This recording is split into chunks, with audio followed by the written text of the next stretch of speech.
vraiment am nañu bëgg ci retrouver encore ci Presse Afrique TV mun nañu wax ne fi mu toll ni moom réew mi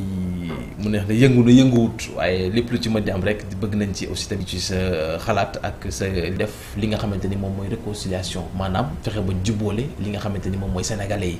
ndax jàpp na ne fi mu toll ni xët-xët am na ci xol yi waaye tamit yenn kër yi sax am nañ ay jafe-jafe ci wàllum li nga xamante ni maanaam fii nga bokk wala fii laa bokk fii nga far wala faruma fii tey ñenn ñi jàpp ne jàmm mënuñu ko def sans justice ñu daal di koy def lan nga jàpp ne moom la ñu war a mën a def ngir réconcilier li nga xamante ni moom mooy les sénégalais sans pour autant que justice def li nga xamante ni moom mooy liggéeyam. jërëjëf monsieur Maley ñu ngi lay sant ci laaj bu am solo boobu nga ñu laaj mais nga may ma rek avant may tontu ci sa question bu am solo bi. wax nga ko sànq ñu ngi ci nawet mu am ndox car macha allah mu tuuru ci réew mi wala fenn ci réew mi. am aussi ay dégâts mu néew mu bëri yu mu jot a causé yu mu jot a def donc ñuy masawu sun mbokk yooyu di ñaan yàlla mu may ñu nawetab jàmm ñu muurloo ko mu doon njëriñ pour réew mi yëpp rawatina sun mbokki baykat yi également tey nekk le 16 juillet suñu élèves yi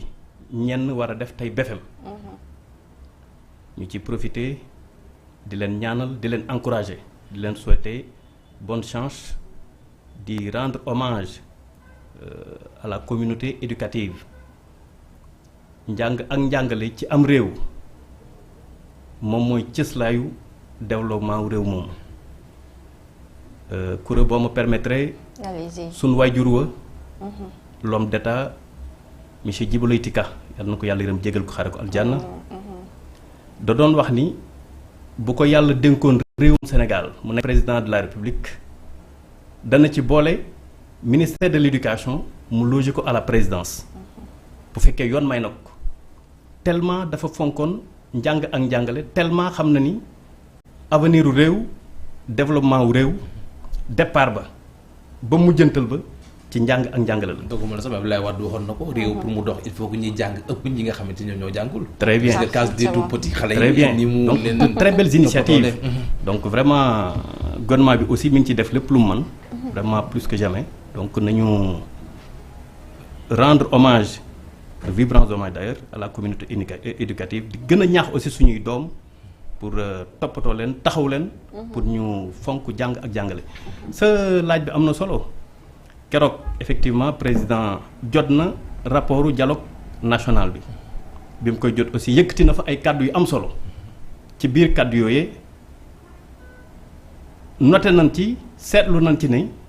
mi ngi woote pour ñu jàmmoo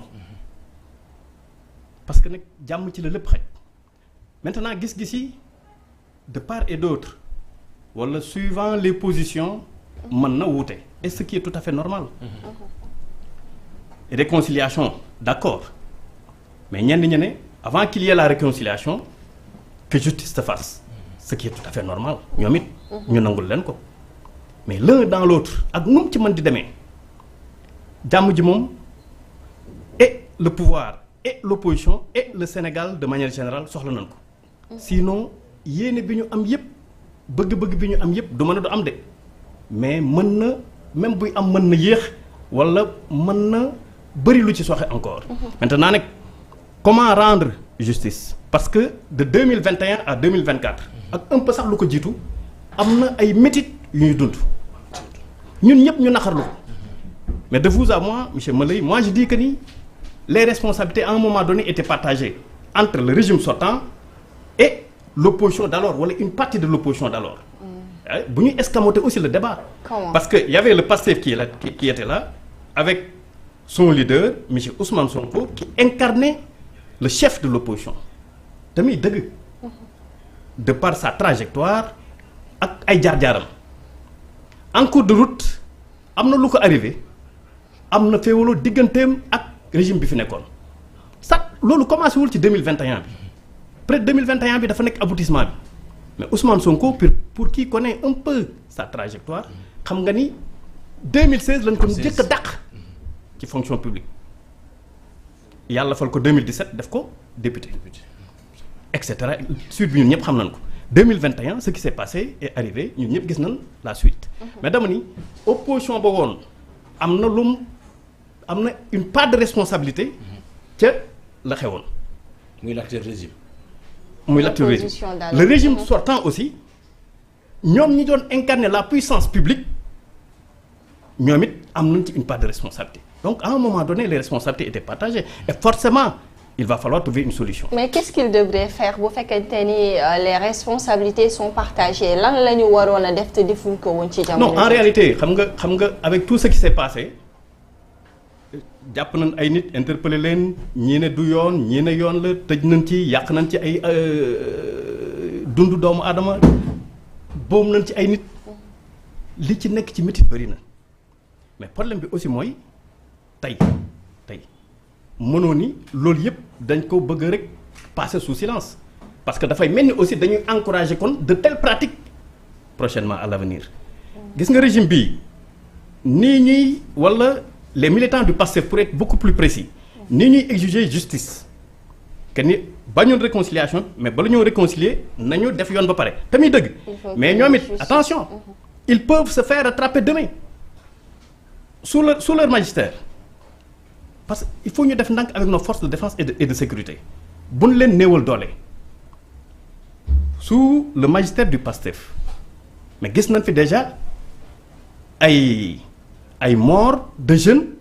ci ay interventions des forces de défense et de sécurité wala de la police. Sous le magistère. Oui, tout ce qui s'est avec récemment ce qui s'est passé non